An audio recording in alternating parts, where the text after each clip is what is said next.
Yep. This is Mac 11, Soul Invest Returns, helping you invest in your soul more. Let's do it. Let's get in there. So that you can get massive gains, massive wins in all areas and aspects of your life. Let's get there. So, friend of a friend's piano recital, or their child's piano recital, watching that, and a lot of insights coming forth, just a lot of human dynamics, things that we can gain lessons from and we can utilize, right? Internalize, utilized. That's a new one. Internalize, utilize, reach the skies. Hey, alright. Improvisation aside, so one of the many nuggets of insight that I was getting was to use piano playing as an analogy. You can play all the right notes, but if you don't have a groove to it, it's not going to work out for your audience, for your clients, for your customers. You can say all the right things, but do you say all the right things at exactly the right time? It's that concept. And it's not even just literally saying the things at the right time either. It's not trying to compose the perfect deal. It's not trying to compose the perfect conversation. My car seems to be shaking in a way that that I'm interested in. Okay. The perks of driving while filming while driving.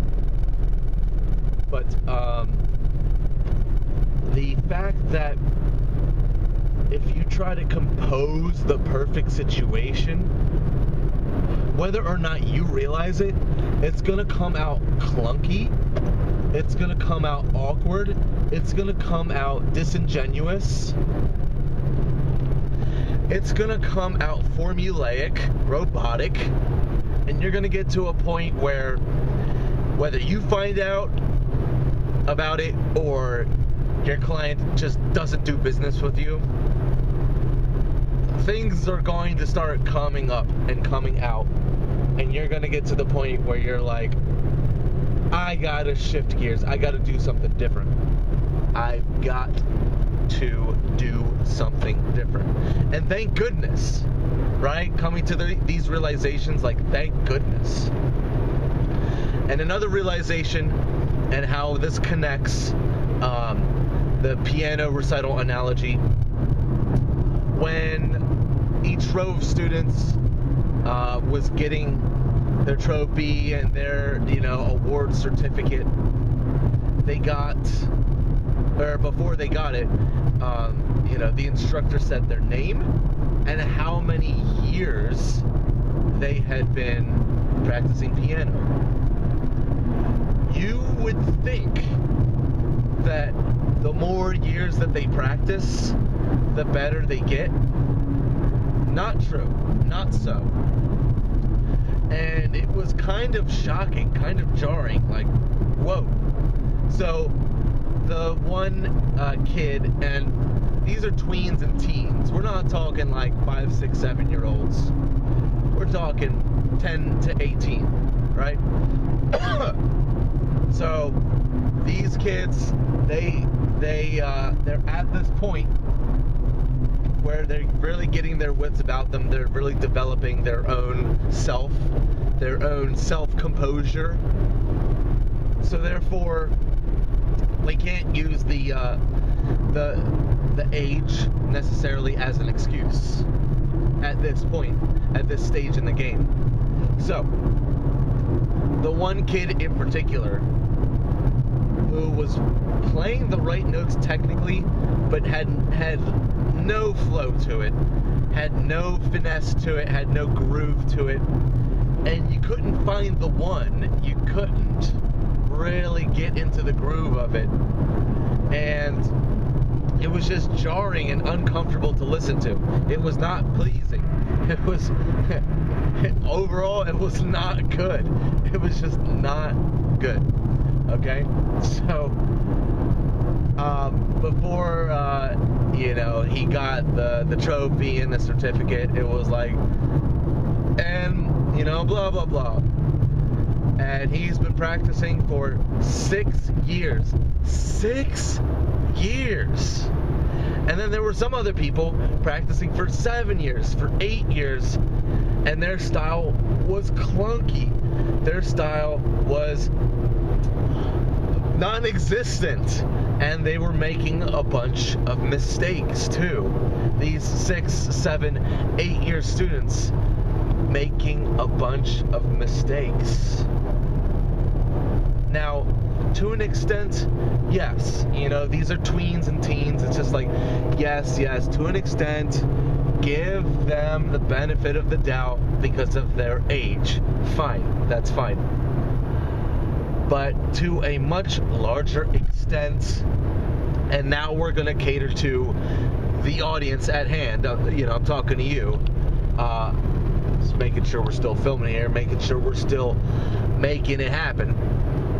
Alright, now we're talking to you, the adult. I assume if you're watching this, you're an adult. Okay?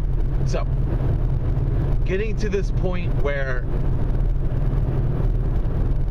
you are in a field for months, if not years, and you're not making the progress that you want, and you're still making similar mistakes month after month, perhaps year after year, hopefully not decade after decade. That should be telling you something. That should be telling you something.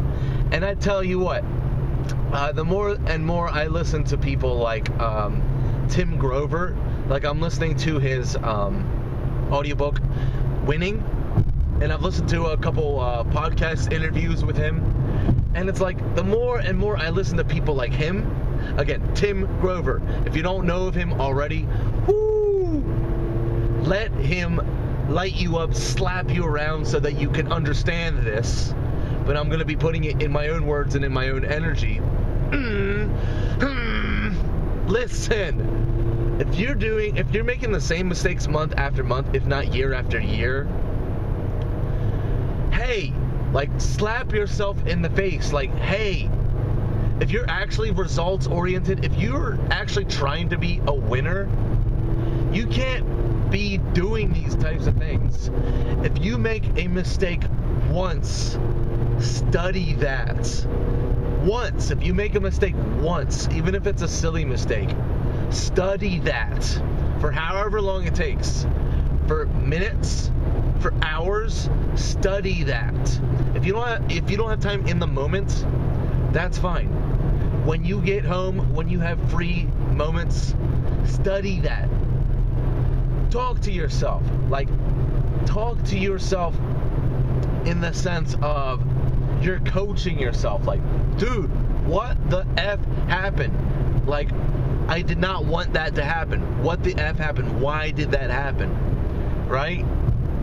Now, if you have the, the benefit of doing something like a filmed event or an audio recorded event, and you're able to, like, literally track that through video or through audio, like, oh my gosh, devour that. Absolutely devour that. In fact, that's another, an entry point of improvement, of getting actual results, actual winning. Like I'm doing right now, listen to yourself, right? Record yourself. Watch yourself. Are you messing up big time? Are you not getting the results you want day in and day out?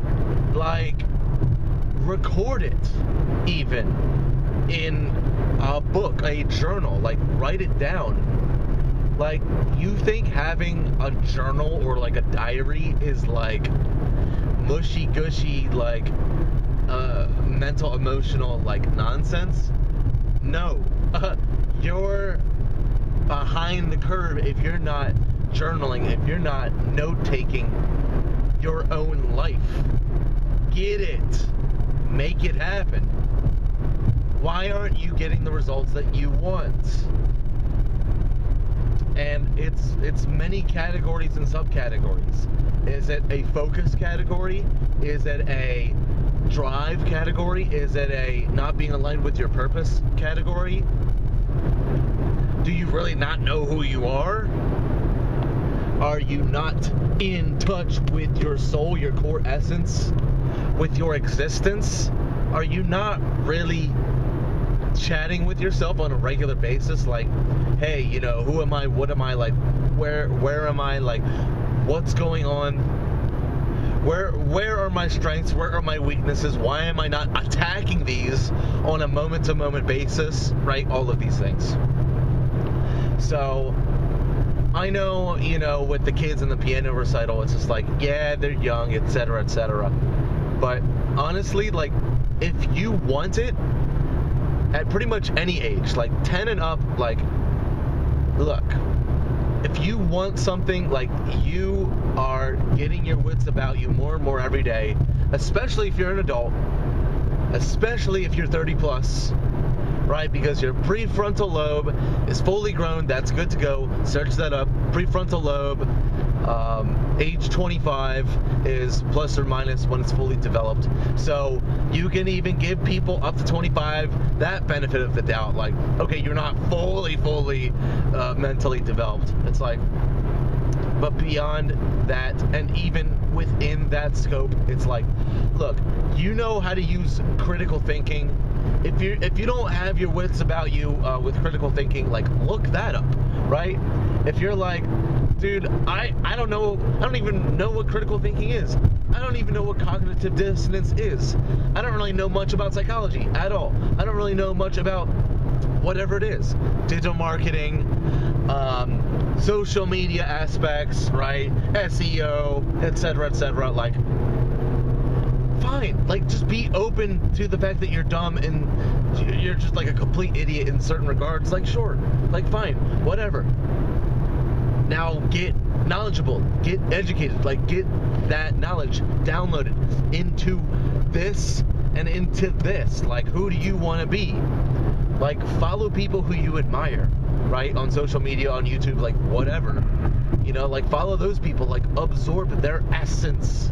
Right? Like, that's a thing. Like, be, what's the word? Not resilient. Be receptive, right? Like, don't be, like, so in your own mind, in your own kind of bubble, in your own box, that you think that you can't make big moves happen, because, like, you think that you've either peaked, or that you think there are no other ways out, or other ways in. Like, BS. Bull crap. Like, come on. Like, there's so many points of entry. There's so many ways to burst your own bubble. Like, I have a video on that. So many ways to, like, break out. Like, make it happen. Okay? This and so many other things. But I gotta go do another job and go hang out with friends as, like, an after party type of thing. Like, hey, yo, like, let's make these things happen. This is Mac 11, Soul Invest Returns. Invest in your soul. Find out who you are. Get that 1 degree, 1% change, and get those massive wins.